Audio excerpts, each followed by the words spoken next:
Welcome everybody. I'm John Leakage, Director of Marlow Energy Group. I'm hosting the event today, and we have with us Tom Gregory, who will be talking about air leakage. I'm not going to give him a great introduction. He can tell us, hopefully, all the interesting things he's been up to and what he's qualified for. But if I can hand it over to him. After he's finished, there'll be a question and answer session. So save your questions and answers up. I don't think we'll bother using the chat. There's only 9 people present at the moment. I'm sure we can handle that by people just raising their hands. Okay, over to you, Tom. Thank you, John. So I won't go into a great deal of history about myself, but my name's Tom Gregory. We've got a company called Air Leakage Testing, which sort of says what it does on the tin. We also do sound testing and vent testing, but primarily our business is air testing. I've been involved in that area on and off for about 20 years. Originally, I was involved in testing and setting this up at the Timber Research and Development Association in Hewenden, and sort of developed the business there, and then went on to set up my own version of it. So I will skip through some bits and pieces. I'll go through it fairly quickly, but we can obviously revisit things or pick up things within questions. The plan such it is, just a little bit about air tightness, but you guys are probably fairly informed on that already. I'll just touch briefly on the wider picture in terms of requirements, which is mostly for new buildings, but there are things coming through that are going to affect more in terms of the existing stuff. Just quickly on the principles of the testing, and then probably we'll spend most time is actually talking about where we see the leakage coming from, the sorts of things to look for, and the things you can do to resolve it, and then the questions, as John mentioned. Air tightness, air leakage, air permeability, whatever you want to call it, essentially is basically the heated air from our houses or other buildings escaping through gaps, cracks, places it shouldn't, and the cold air coming the other way, and obviously then having to heat that air again, and therefore has got a significant impact on energy consumption. It's sort of part of what they sort of dubbed the sort of fabric first approach. So when we're talking particularly to sort of from a new point of view in terms of what people might be looking to do, it's trying to understand that essentially if the building fabric isn't right in terms of the thermal performance and the lack of drafts essentially, then other features, air source heat pumps, photovoltaics, other things, you're not going to get the maximum efficiency. MVHR, for example, you put that in and the air tightness is there, then a lot of your heated air is going to be bypassing the MVHR system in terms of what it's doing. It also is important mentioning ventilation, that there has to be a balance. So we'll come to the numbers and some of what that means in a bit. But obviously buildings should breathe, should be some ventilation in terms of what we're doing. And it's getting the balance right. So if the house is designed to be airtight, then it needs something like an MVHR system, something sophisticated and relatively, whole house in terms of providing ventilation. The houses that we're testing day in, day out, and sort of middling kind of air tightness, then a few extract fans and some trickle vents used properly is an appropriate balance. But what you don't want is to have a super airtight house and no ventilation, and obviously the opposite, overly ventilated and no air tightness. So this isn't so relevant for you guys, but just to kind of in terms of what's going on in the wider world in terms of air tightness testing. So air tightness has been a requirement for probably about as long as I've been involved in it. So I think 2006 it started to kind of be sort of more day to day in terms of all new buildings. Essentially used to be able to do samples when you had like a few houses or a block of flats. That's no longer the case. They've also recently dropped the overall requirement, but essentially we will come to the numbers the same. We'll kind of give that some context in a minute. But basically, pretty much any new building that's built at the moment, with very few exceptions, now has to do an air tightness test. And it's been kind of moving that way for the last sort of 18 years or so, and it kind of every time they have a reiteration, then it gets closer and closer to basically more houses, more buildings being tested and tighter requirements. It's all tied in with the SAC calculation, so the energy performance certificate. So lots of things that go into an energy performance certificate on a new build or one that's done as based on the full data information can be gleaned from either sort of laboratory testing or real world experience or calculations. But air tightness is very much linked to workmanship and quality control on site. So the only way to know what the air tightness of any specific building is to do a test. And we'll come to the process for that. The better that test is, it goes into the energy calculation, and then it can have, depending on the differences, a significant impact on the overall energy rating of the building. There's no formal requirement for existing buildings, but we're seeing much greater call for it. There are certain energy saving schemes out there. So BREEAM and WELL, which is an American scheme for commercial buildings, more often. A lot of buildings we're doing in London, like offices, even sort of 80s, 90s offices that aren't as energy efficient as their more recent counterparts. They're looking to do air testing, feed that back into their energy calculations into these schemes and try and big up their energy requirements, because otherwise they can't rent them. So we're seeing quite a lot of that on a bigger scale. On a sort of a residential scale, there's things like Enefit, which is the passive house retrofit for existing houses. And then more just so informally, where people are aware, obviously, of the impact of climate change and the cost of energy, and are looking to see what they can do in their own houses. I guess some of you guys are probably fairly, far down that road, or looking at kind of the bigger picture, and other people just to kind of, we get calls from people who are just fed up of sitting in a cold house with drafts blowing around, and they're using, the classic old sort of sausage dog kind of draft excluders just to kind of, and it ultimately comes down to, yes, there's the benefits of saving money and saving, energy, but actually just sort of comfort levels. This lady I recently did in Olney for her house, and she just basically was driving her mad. She was sitting in a cold house, drafts were going around. One of the children's bedrooms they can't use because it's so drafty. So at the extreme scale, there's a kind of a bigger picture as well. So I'd mentioned in the last slide that the maximum you can have for building regs now for new builds is a figure of 8. That's 8 meters cubed per hour per meter squared at 50 pascals. So that effectively is the amount of airflow, so meters cubed per hour, you're getting through every square meter of the external envelope, the surface area of the building, when you've got a pressure difference of 50 pascals. Okay, basically 8, 10 is a leaky. Yeah, that you wouldn't want to have an 8 or a 10 really in your house. You would notice that in terms of drafts.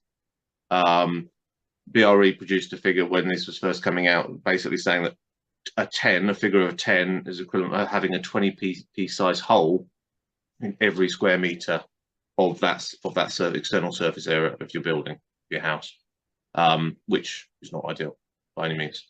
So the new requirement for building regs is an 8. So obviously the lower the number, the less air leakage, the better, up to a point. And that's still relatively leaky. What we're seeing day to day, which seems to be where the sort of new builds have kind of settled, is a sort of default figure of 5, which is kind of in that area, which means that if you can pretty much achieve that with any type of construction, with enough just basically care and attention, and making sure you don't seal off most of the kind of key areas. So it does mean that most places we go, it's like a strong smell of mastic, and there's a lot of expanding foam holding up the kitchen, but it can be done, and ultimately it is an improvement. The 5 is obviously significantly better than a 10. It's significantly better than what it might be, a few years ago when there was no your attention to it. It might be in a 15 or a 20. So it is a significant step in the right direction. It's relatively easy to balance out with ventilation. You don't need specialist ventilation.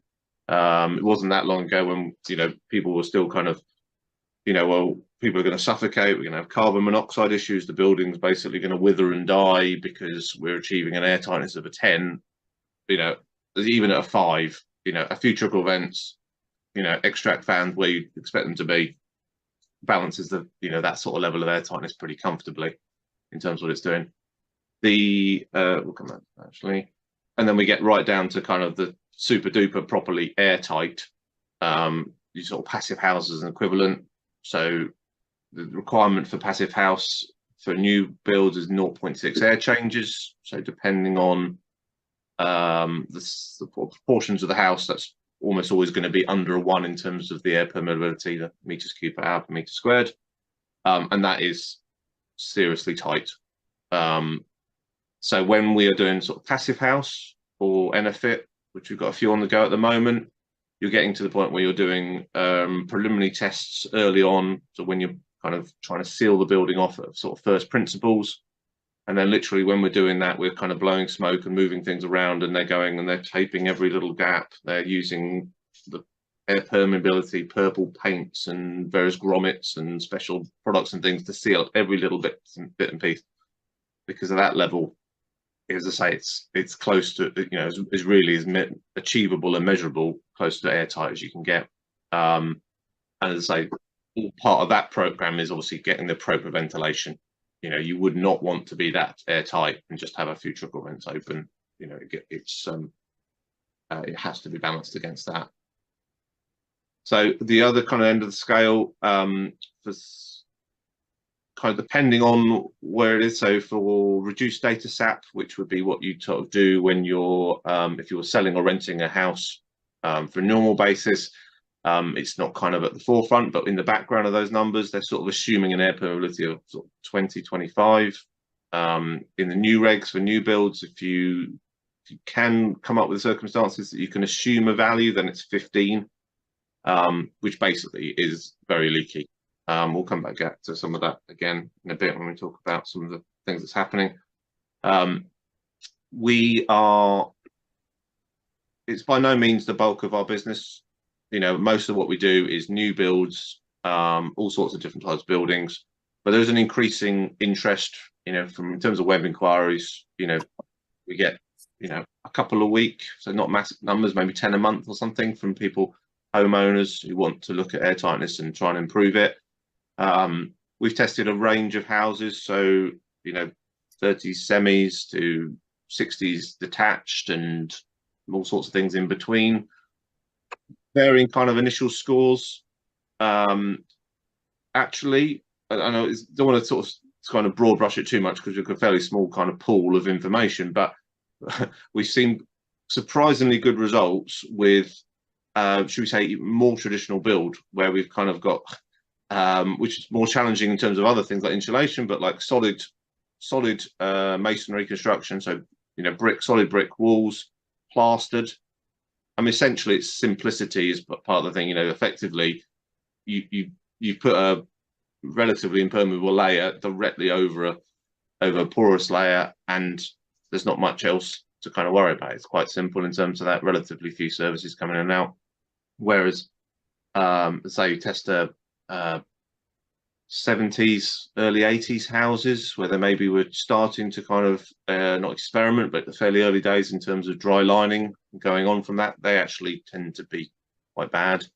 And then you've got the other extreme. I tested my old Victorian house before I lived in this house, you know, and you've got timber floors and you've got, you know, designed to be well ventilated, and you are then into the 20s in terms of what's going on. But fairly typically, when we test houses that haven't been designed with air tightness in mind, you typically are talking double figures. So 10 and above, 10, 15 is a fairly common starting point from where we get. And then obviously if you then in the final reckoning get down to a 5, that's a pretty significant improvement in all those things I mentioned: comfort, energy, etc. So the test itself, for those that haven't seen one, is a pressure test. Okay, so we test to various standards, but essentially the kit comes from America mostly, although there various places you can go get it from, but ours is all from America. And essentially, you stick a fan into normally the front door, but it could be any door, and that fan then is used to create a pressure difference. So you take into account the barometric pressure and the temperatures and other things. So it all kind of gets factored into the calculations. There's sort of constraints in terms of wind and all sorts of things. So that's all kind of taken care of. But in simple terms, effectively, we use these fans and we measure how much airflow we're having to simply say, let's say, put into the house to achieve a certain increase in pressure. And then in sort of simplistically, the amount of air that's then escaping out of gaps, cracks, drafts, etc., and maintaining that pressure is the same as we're having to supply to keep that pressure.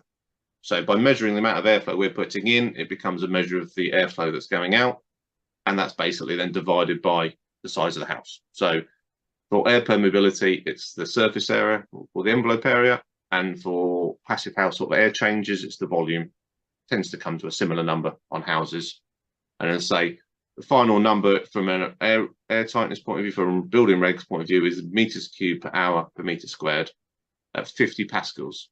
So 50 pascals isn't a great deal of difference pressure-wise, but it's probably about 10 times what you get under sort of normal conditions. So like today, when it was relatively kind of still and pleasant earlier, like in the morning, there'd be almost none. You know, you'd be in 0 point something or other moving each way in terms of the natural pressure difference. You know, a bit of wind and something that can lift up to 5-10 pascals. So 50 is quite a bit more, but obviously we can't really test it at the lower levels because a slight change in the wind and your mid measurements become nonsense. So what you do is you take a series of readings at increasing pressures, and effectively then you work out a relationship, and then it calculates the result of 50 pascals, and it gives you a benchmark across the industry, which they understand, you know, gets fed into energy calculations based on certain assumptions and theories in terms of what it is. So it gives, let's say, it's not in your house on a day-to-day basis. If we say that it's getting a 6, it's not what you're measuring day to day, but it's as a comparable measure against other people and an indicator of kind of how leaky it would be. So when we're doing the test, or in advance of doing a test or doing some work, we can use that pressure difference to basically work out where the air's going. It's, I don't want to undermine it, but it's not rocket science. Ultimately, it's drafts and it's holes and it's cracks and gaps and etc. So, but what we can do when we've got if we reduce the pressure in the house with our fan, then effectively the air comes in at you as a draft. And because we're 10 times the normal pressure difference, it comes in pretty obviously, and on a cold day, very obviously, in terms of where it's come from. And you can literally, as you go around, feel where the drafts are coming, not only to identify them, but compare them relatively. So that if you're getting a little wisp of air through a socket, compared with it's blowing a gale around the loft hatch, then that's obviously where your focus needs to be. So it allows you to prioritize where the bigger problems are, where the big wins can be made. You can do it the other way as well. So you can positively pressurize or increase the pressure in the house, and then you smoke to basically watch the smoke going through a little gap, or potentially be on the outside and see where the smoke is coming out. It's quite good for, you know, the beauty of the smoke is that you can take a photo or take a video, and then you can show somebody else what went on. In terms of precision, actually feeling for the airflow is probably a better way of doing it, but you can't really explain it to your builder or somebody else the next day because it's, you know, you can't really see it. You can hold a bit of paper and see it flapping about. So in terms of the kind of the fundamentals of it, you know, as I say, it's not too complicated. You know, you're talking about trying to create effectively a continuity of your air barrier. So that air barrier wants to be made up of something that isn't going to let the air through too readily. So something that isn't that porous, but it's the continuity that's important. So every time you put two parts of that together, you obviously don't want a gap. And every time you stick a hole through it for a window or a pipe, you don't want a hole around that, you know, a gap around it. So, so I've got some examples of those sorts of things coming up. If you were So for new builds or for kind of fairly involved retrofit? Yes. Should we be seeing something? No, you're not. Don't worry. No, we'll come to that. Oh, can you not see anything? No, Oh, shit. Have you not seen anything the whole time? no. Oh. Sorry. I It thought wasn't- you... I must have switched it off. Can you see it now? Yes. All right, let's just... Hold on. We won't go through the words, but I'll just show you the pictures.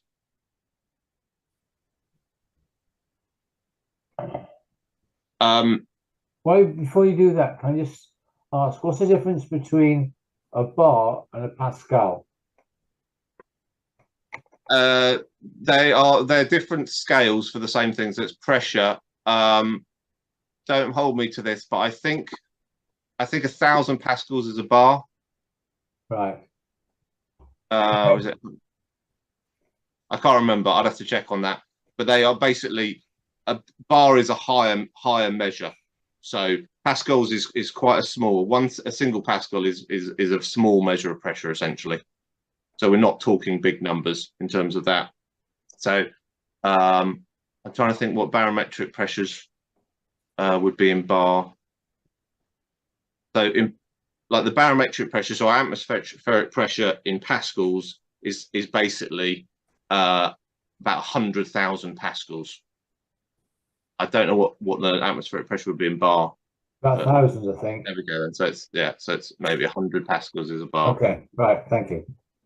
So I don't think the photos here are too important in terms of what we went through, but there was something going on.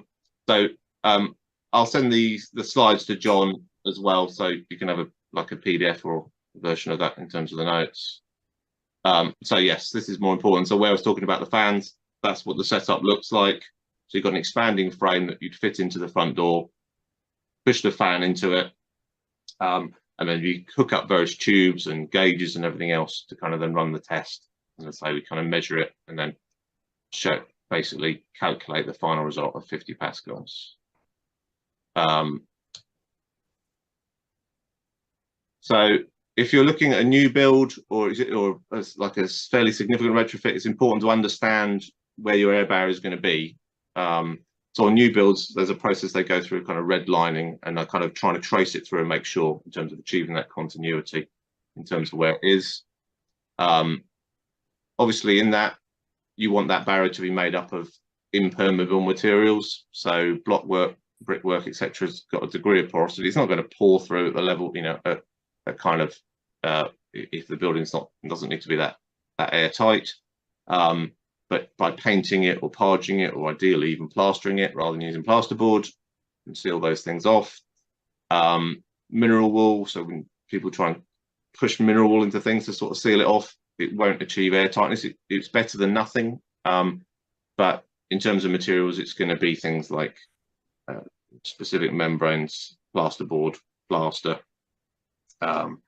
mastic sealants, the right type of expanding foams, that sort of thing, in terms of achieving air tightness. EPDMs, it's like a sort of rubbery kind of taping material. There's all sorts of specialist tapes associated with passive house as well. And then from a practical point of view, and again, it depends on kind of, probably less relevant in terms of, you know, individual projects where people are kind of fairly intently looking at them, but on larger buildings where things can be happening kind of a little bit out of sight, out of mind, then it's important to check to make sure that in areas where it's not necessarily visible day to day, that continuity is being maintained and there aren't gaps, cracks hidden behind bath panels, under showers, behind kitchen units, that sort of thing. So some examples from fairly common things on site. So this is under a bath. So on the other side of the bath panel, you're going to have tiling and mastic seals and all very tidy from that point of view. But the bath panel is designed to come off from an inspection point of view, so it's not airtight in the bath panel itself. And then effectively, we've got an 1.5 inch gap, basically undermining any sealing that's been done on the other side of the building. In terms of that, gaps themselves. And then under a kitchen unit, something similar, where some work being done and belatedly and pushed into it, and then There's a hole carved in the corner. So again, it looks out fine outwardly, but it's worth just making sure those areas.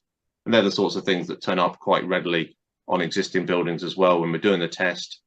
Those areas that aren't necessarily explored, where you go into and webs and dust and those sorts of things, is probably where it's going to be in terms of the air leakage.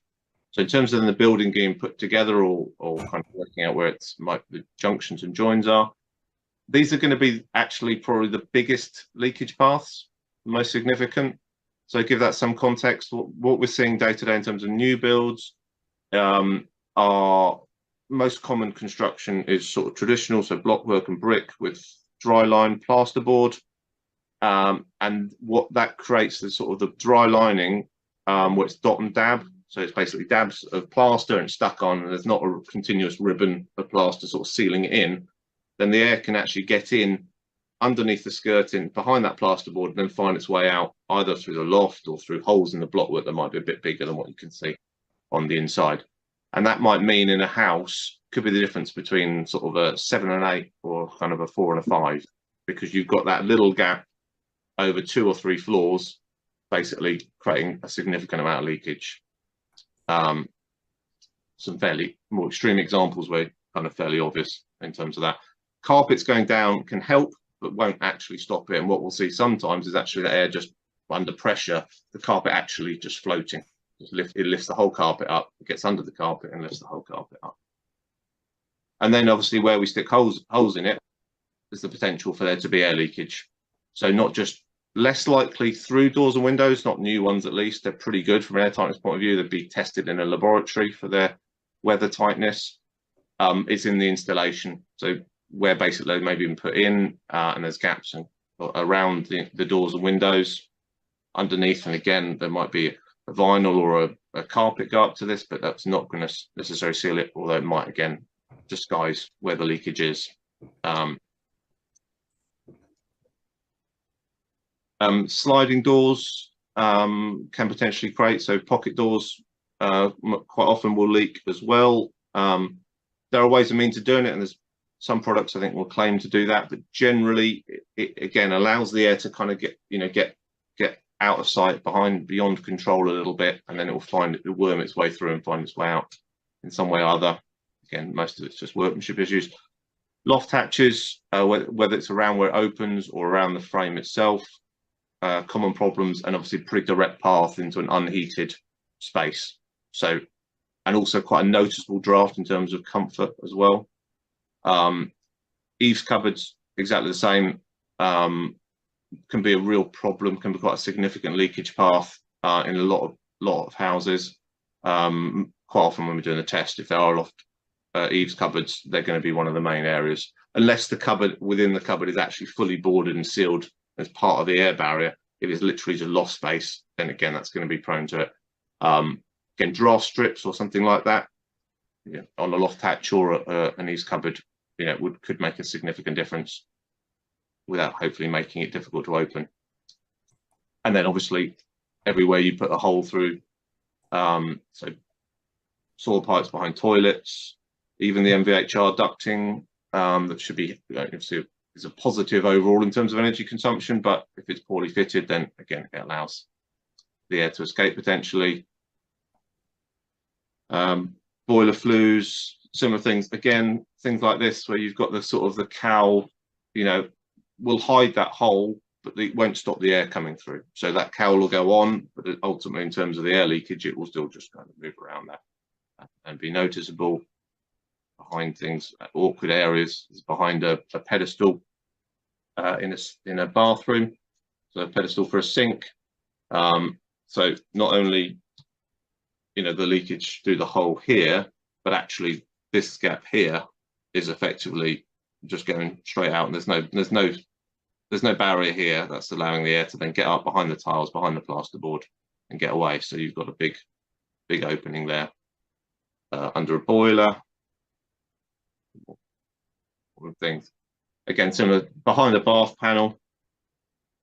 Again, aesthetically, it's not going to have any bearing on the plumber or whoever's doing it at the time. They just need their pipe to go out. The bath panel ultimately will hold that and hide that.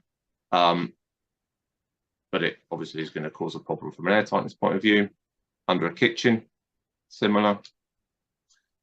They're going to be less significant themselves, but if you're going for high levels of air tightness, then, you know, around electrical fittings, you know, downlighters, sockets themselves, etc., the air can come around those. Quite a common one where you've got like a cooker hood and the kind of the covering for that, but behind here is a big hole, big square hole with a bit of flexible hosing going through it, and again, the air is going to basically pass through that fairly readily. In terms of it, again, electrical fittings is an existing house. Similar thing with the pedestal, with the air getting around from behind.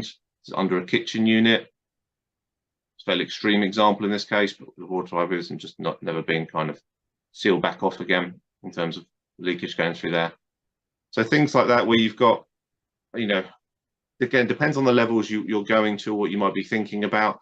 So, you know, holes around pipework and things like that, we're seeing most commonly sealed with expanding foam, appropriate mastics. You need some flexibility in some cases in terms of sealing these things up. Obviously, where you've got linear gaps like around underskirtings and things, then mastic's going to be the way forward in terms of that.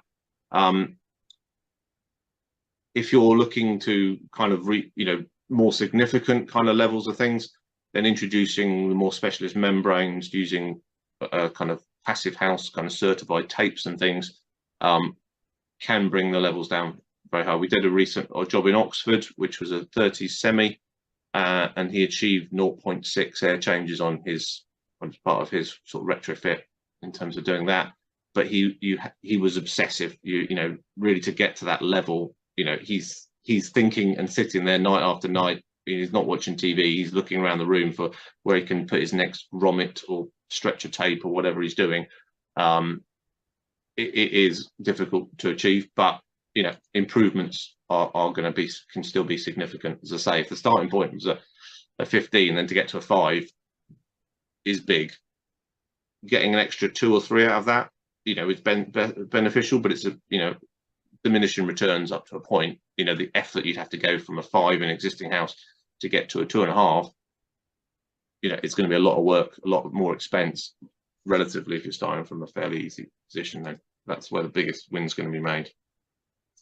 So just a quick summary.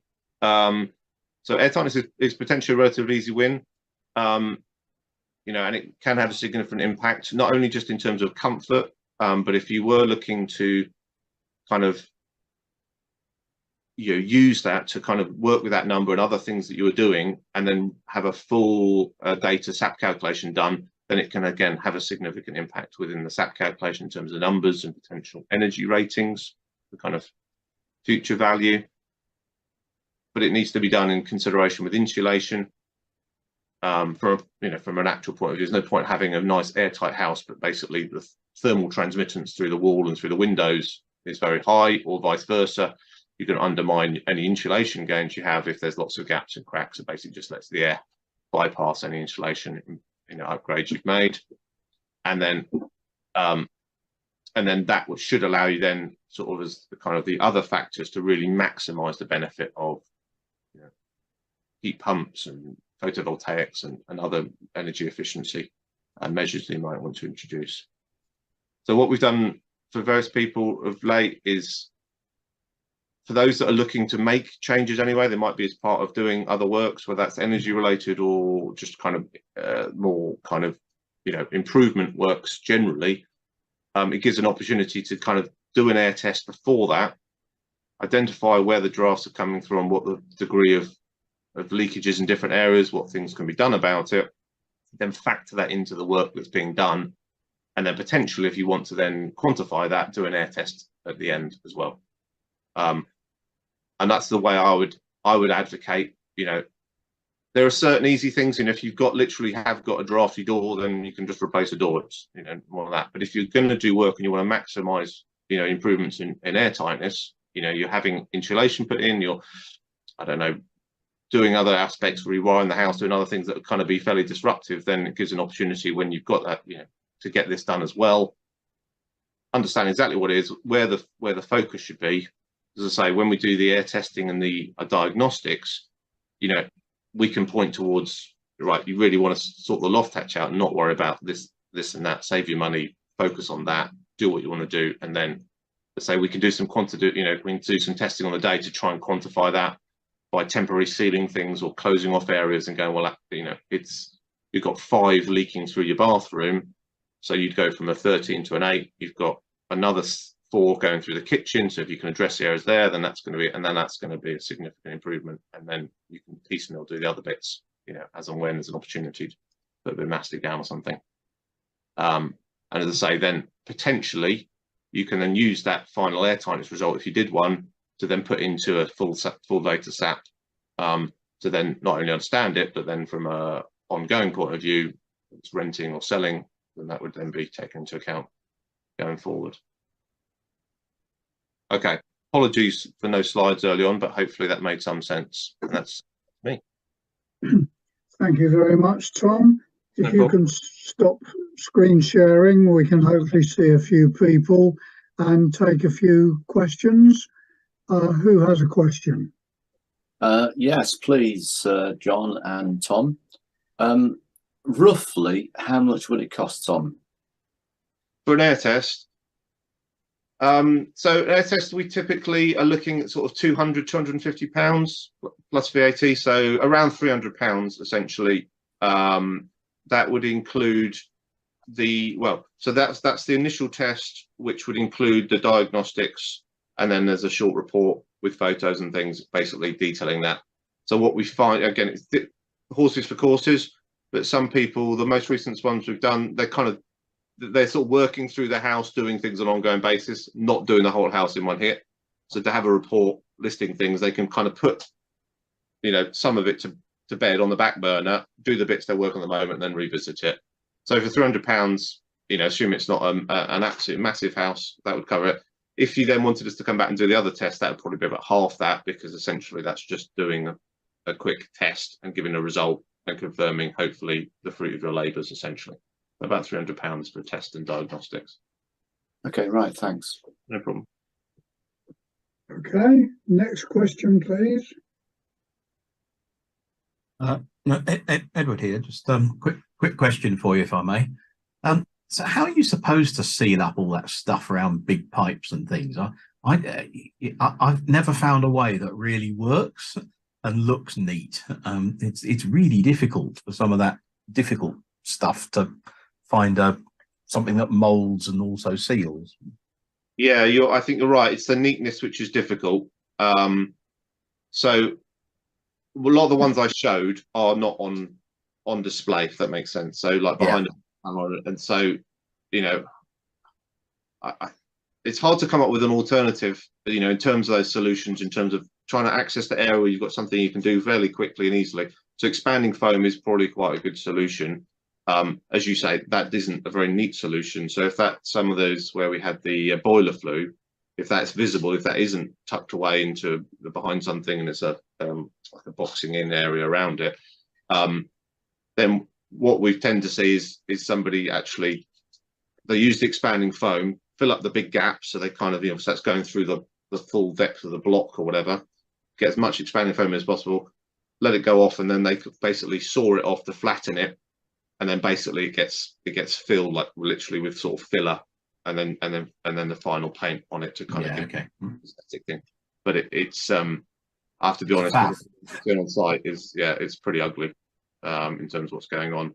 There's a lot of panicking with mastic, but they're not really kind of mastic men, and they're going around and got like the holes like this with mastic going backwards and forwards. That's it. Yes. Like this. It's not beautiful. If you are going back to kind of more basic, to the sort of first principles. So, for example, you're looking at it and you're going to go, right, now I'm going to strip all the plasterboard, all the plaster off the wall. I'm going to install, put some insulation in there, and I'm going to put in some membranes and seal it that way. Then you can do it obviously all very neatly. And there's grommets and tapes. I mean, there's things for everything. So there's putty pads to go behind electrical sockets. There's these like kind of rubbery kind of grommets you can poke cables through, so it seals them as they go through, like collars and things that you can put around pipes.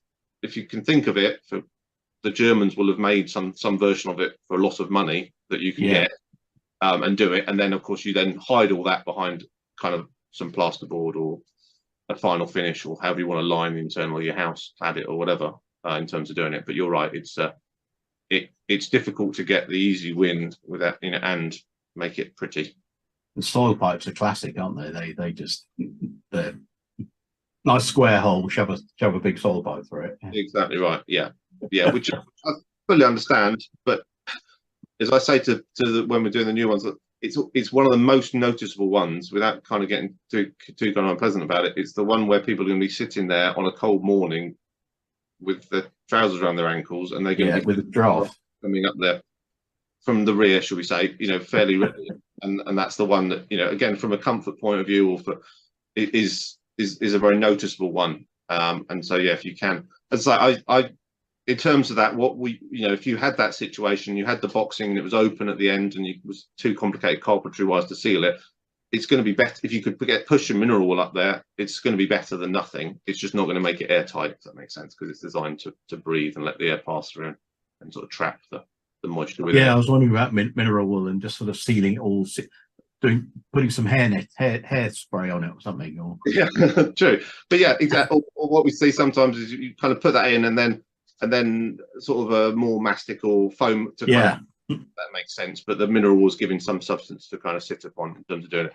Again, when you've got it and you've got the opportunity to just sort of shove it up and not be seen, then that's where it's kind of easiest to kind of get the benefits. As you say, trying to sculpt that sort of stuff into anything that looks pleasant is more challenging.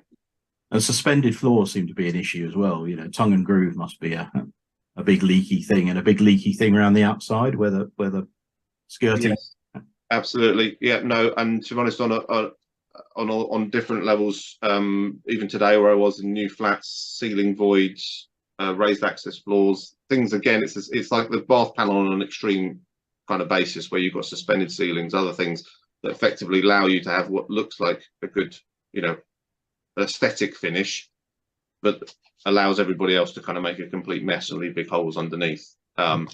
So similar principle, yeah, where you've got the floor and the void underneath, it's likely there's going to be some square holes around pipes going through them.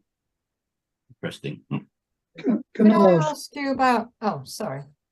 Go on, Anne. I just wondered if it's possible to quantify the benefits of the air tightness improvements. I mean, is there cost benefits that are obvious that you maybe, you know, put into a report, or how does that work? We sort of stopped shy of that. I think there's been work that's been done. The difficulty in terms of the specifics is that, as I say, air tightness is a contributing factor. So if you get good air tightness, but the insulation has improved, then you're not going to see the benefit of it necessarily. So I wouldn't want to. It'd be difficult to put pound, spin, and share. I can only speak from my own personal experience. So I actually live in quite a new house. So where are we now? It's 10 years old, this house. So it theoretically has got an air test certificate of a 5. When I tested it, it's an 8, which isn't desperately bad, but isn't as good as it should be. So I didn't do anything else because it's a modern house. It's well insulated from that. Well, I hope it is. It's harder to tell without getting my thermography out, but it's relatively insulated. So air tightness in my case was probably where I was losing a lot of my, from a heating point of view, at least energy wise. So I basically had a couple of days of groveling around with expanding foams in hidden places and trying to seal it off. So we basically halved it, went from an 8 to a 4. In current, when did I do that? So this is last summer. So when we had the next winter, I mean, there's obviously factors going on in terms of price changes, but I think the rates at them were fairly consistent with when I've been from the last winter before they went through the roof. I think there was a balancing act, actually, in fact, in terms of what had gone up by what we got from the government. Basically made it, rates weight was about the same, but effectively it had gone down in our case by about £50 in terms of we've got gas heating. Our gas had gone down by £50, but it's hard to identify as a month. But it's hard to necessarily, you know, it might be I used the gas oven less for a bit and things, so it's harder to tell. But I think even without knowing that you know, it's not hard. You know, if you live in a house that's drafty, or with people who leave doors open a lot, or open windows and put heating on, or whatever it might be, it's not hard to imagine there's a lot of energy going out of that window, you know, or out of that draft, you know, when you're feeling it, you know, in terms of the impact of having a cold draft come in, drop the temperature, the work you're then having to, you know, the boiler's having to do to then bring the temperature back up. But as I say, you'll only see the full benefit, I think, if you sort of see it as a bit of a part of a bigger plan. You know, you're not going to do any harm by getting a bit of mastic out and sealing up some things. But the real benefit will come, I think, if you're also doing the insulation and other things as well. Yeah, part of, as you say, part of I think, yeah, thing. to see the real benefit, yeah, to see the financial, you know, significant difference. Yeah, thanks. Can I ask a quick question, Tom? Okay. There are companies around who advocate insulating under your floors. We've got wooden floors. Is that something you would think is a good idea, or is that just as much a con as the people that are insulating the inside of rafters in the loft? Yeah, I don't. Not my area of expertise really in terms of insulation, but I'm not sure. I mean, again, I think it's a bit like the sort of law of diminishing returns, that if you've insulated everything else already, and you've sort of struck off air tightness, and you're kind of worked down that list saying, well, what can I do next? Then I suspect it features there somewhere, but it wouldn't probably, from a personal point of view, first thing I'd go out and spend my money on. You know, I'd rather probably replace the windows or do other things that, you know, feel like they would have a more significant impact. But I'm not an expert necessarily in terms of what Okay, thank you. Any more questions? Yeah, I've got Trevor. one. Presumably, Tom, things like old open fireplaces and probably the latest thing, which is wood burners, which are always continuously open to outside, that they're quite a significant problem. Yeah, it's a bit of I was going to say fast. That's not quite. That's a bit extreme. But the test standard basically means when you do a test. So if we test a new house and it had a fireplace, increasingly they're burners rather than open places, but there's still some. Then actually the test allows us to seal that off. So the result you get would be with the fireplace sealed off. Right. So that becomes a little bit misleading, because you say there's a clear draft there. Again, I'm not entirely sure the right terminology and things, but you're right. If you've got a fireplace, doing a mastic seal around, you know, a sink in your bathroom is going to be massively outweighed by the fact that if it's an ingle nook, that the air is going to be rushing through the fireplace on a day-to-day basis. So if you're looking to kind of do air tightness, then yeah, you'd probably have to be looking at fitting some sort of a valve's not the right word, but there's like a shutter that I've seen sort of fitted retrospectively to open fireplaces, where you can basically close it, you know, when it's not in use, and open it, and then obviously you can use it as fire, but you're not got a constant draft rushing through it when you want it to be. And obviously when you've got a fire in it, then happy days, you know, it's doing what it should be doing anyway. The burners, they're a mixed bag. So with the burners, they're quite hard to seal up, so we tend to leave them and see how they perform and then worry about it. You know, we can say we can feel the air. A lot of them, obviously the ones that cost more money, are pretty good. You kind of close a lever and it kind of seals them off pretty well. Some of them, it's a bit of a mixed bagging from building control, what they require in terms of them having like a open, like what used to be an air brick, but like a grill. That doesn't seem to be so common anymore. But some of them, they will leak. You just can't, you know, you feel it coming around the door and everything else. But they're probably relatively more manageable, so you can still get benefit from making air tightness elsewhere. But if you literally can stand in your chimney and look up and see, you kind of see the sky, then that would be something, you know, you need to do that first, really. Otherwise, you're just going to basically, you know, it's going to find the path of least resistance, and that's going to be where it's coming in anyway. Just wondering if I can ask a question. Apologies if you covered this right at the beginning. Unfortunately I joined a bit late. But what is the sort of aim in terms of air changes? What, you know, there's presumably a building regs rate? Because I'm kind of wondering, there's obviously a balance between air tightness and indoor air pollution, and where that makes sense, where that should be at the moment. Yeah. Just to give some context to the numbers you've been talking about. Yes, we did touch on it briefly. From a building regs point of view, the old regs was a maximum of 10, which is about 20 pp size hole for every square meter of your external envelope. So 10 is leaky, basically. It's now 8 as the maximum. The sort of the default value that we're seeing, kind of most people aim for in terms of new builds, and would be a good target for existing, is a 5, and that level is a good level of air tightness. So it kind of achieves that kind of goal of being, you haven't got major drafts. You've got most of the heat is staying in the building by one means or another, but you don't really need to have excess ventilation. You don't need to upgrade your ventilation by any great degree. If you're going down to sort of passive house, sort of 0.6 air changes, about 1 in terms of the numbers I'm kind of talking, then you can't, you're going to create other problems, much more significant problems in terms of air quality, if you don't marry that with an appropriate ventilation system. So the MVHR of varying types is pretty much a standard partner to kind of that sort of level of air tightness, and actually kind of vice versa, that those MVHR systems kind of work ideally at sort of around 3 and less.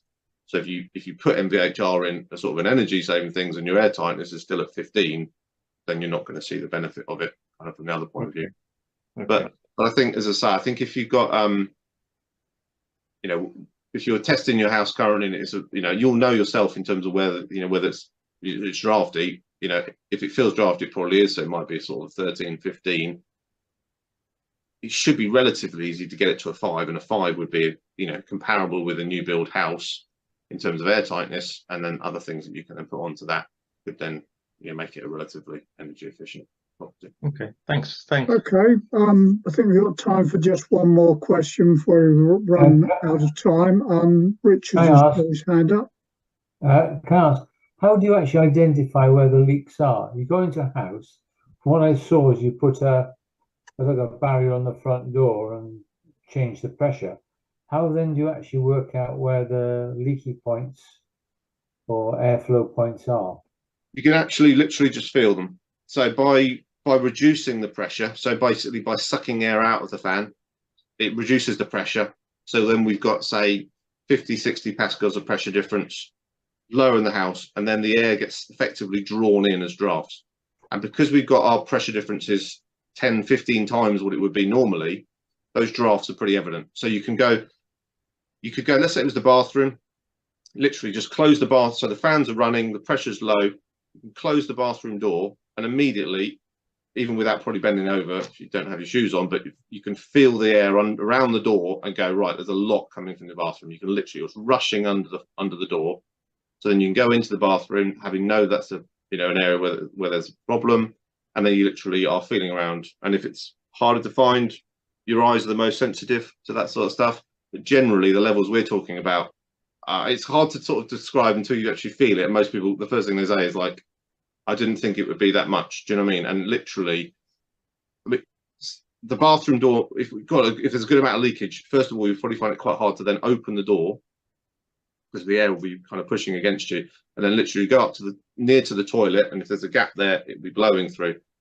But what's sometimes what you find is where you think the leaks are, or where it looks like it might be a big problem, sometimes you can see what looks like is a fairly untidy kind of seal, but there's something going on actually behind it that sealed it, and you kind of go, oh, it's not there, it's there, and that relatively small gap but over a long distance is what's causing the problem. But literally you can feel it, and as I said, you can literally compare and contrast from your own experience where the fans are running and go, okay, I've got a little bit there, but it's I'm getting a shower with dust and dead wood lice or whatever. From there, that's where I want to put my focus in terms of doing it. And I'd say when we get the kind of somebody feel then, basically, your personal or your operatives feel, so say where I can feel the flow. Yes. Yeah, and the beauty of it is if you were doing it for your house, is that you would do it as well. So it's important, I think, that you feel it and understand kind of what's going on. We'll write it up as a report, but it's much more meaningful for you to actually literally feel it and see it, and then you'll kind of, you know, as I say, it will help you to kind of prioritize it. And I'd say we can then quantify it to a degree. So if we've got a result of say 15 on the day, we can say, right, we know the bathroom's a problem. You know, that's a big area. Close the door, put some low-tack tape to seal off the bottom of the door, do another test, and it's gone from a 15 to an 8, then you know that there's a big win there, rather than, I don't know, we're feeling it everywhere and it's kind of like, okay, we close the door and do it, and well, it's gone from a 15 to a 14.5. You know, that would be nice to have, but that's not where we want to put your energy and time and money. Okay. Okay, thank you very much. I think we should perhaps draw it to a close now. But before we go, can I just remind people that we have a talk on Wednesday, the 7th of June. That's again at 7 o'clock, and this time it's on PV panels, and it's from a firm called Solability. Now, the relevance of that is that we did have a talk 2 or 3 years ago from IDDEA, who we've been recommending people should perhaps talk to, but IDDEA have subsequently gone bust last week. So consequently, Solability may be the avenue that we're looking for locally. Anyway, that's at 7 o'clock, Wednesday, the 7th of June. We've got our AGM for the members a half an hour before that, but everybody knows about that who's a member. So in conclusion, can we thank Tom for his excellent talk? Sorry, I didn't realise that you were talking about the slides that weren't there to start with. Perhaps I should have mentioned it, but I'm glad that Trevor did. But thank you once again, most interesting, most informative, and thank you everybody else for coming. It's much appreciated. Thanks for your time.